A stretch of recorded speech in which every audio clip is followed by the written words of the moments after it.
Hello, everyone. It's nice outside, very hot.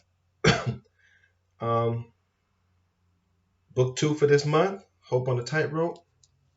And we still have a few more days in the month, so we'll be reading from this. I already have my book lined up for June 1st, book number one for that month, so it should be good. And let's continue reading through. Yet, it is easy to fall prey to two illusions. First, the notion that inclusion guarantees higher quality.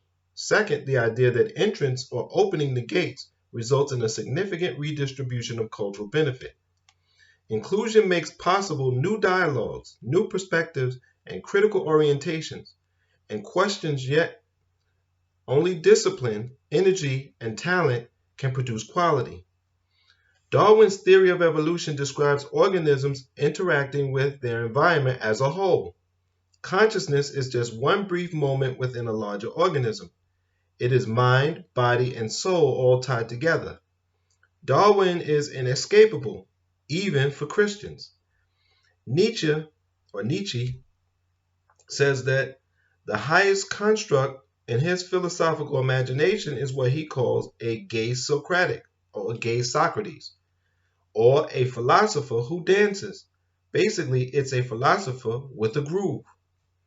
Black folk make our entree into the Western philosophical tradition with our voices. A philosopher who dances is not just acceptable and understandable, but is indispensable. Black folk come out of a history of people who only had their bodies and voices. You can't separate our voices from our bodies. I'm never optimistic from that angle. The evidence always looks undetermined, but I am full of hope. I never give up on any human being, no matter what color, because I believe they all have potential. In that sense, it's a kind of blues inflected hope rather than a cheap American optimism that motivates me. I'm in no way optimistic, but I remain a prisoner of hope. Chapter 4. Identity and Race. We have to get our stories right from the very beginning. Part of any discussion of race has to do with how we tell the story. The very discovery that black people are human beings is a new one. The question of what it means to be human affects each and every one of us. That's why all of us have so much at stake in black history. You certainly can't talk about what it means to be a human in an African body without wrestling with slavery as a form of social death. For 244 years, black folk had no legal status, no social standing, no public worth whatsoever. You were just a commodity to be bought and sold like a piece of property or cattle. How are you going to navigate yourself through this experience of social death? I think post COVID, a lot of people are in this situation. What is our real value in the society, the way it functions? That money is the key thing, that economics is the key thing. Morally, all racisms are the same.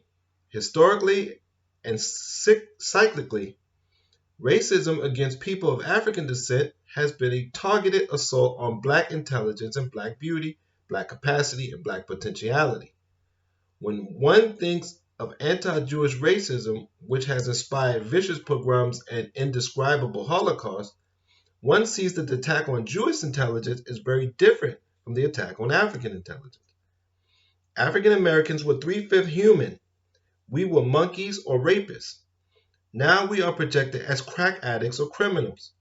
We have always been put in a position of having to defend our humanity, a circumstance that often prohibits an honest exploration of just who we actually are. White brothers and sisters have been shaped by 244 years of white supremacist slavery, 87 years of white supremacist Jim and Jane Crow, and then another 40 years in which significant progress has been made. The stereotypes still cut deep.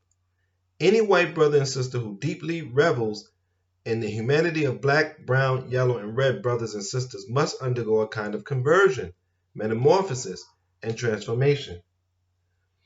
We have to recognize that there is a radical continuity between the killing fields of the plantations, the bodies hanging from the trees, the police brutality, the prison industrial complex, and the Superdome in New Orleans after Hurricane Katrina.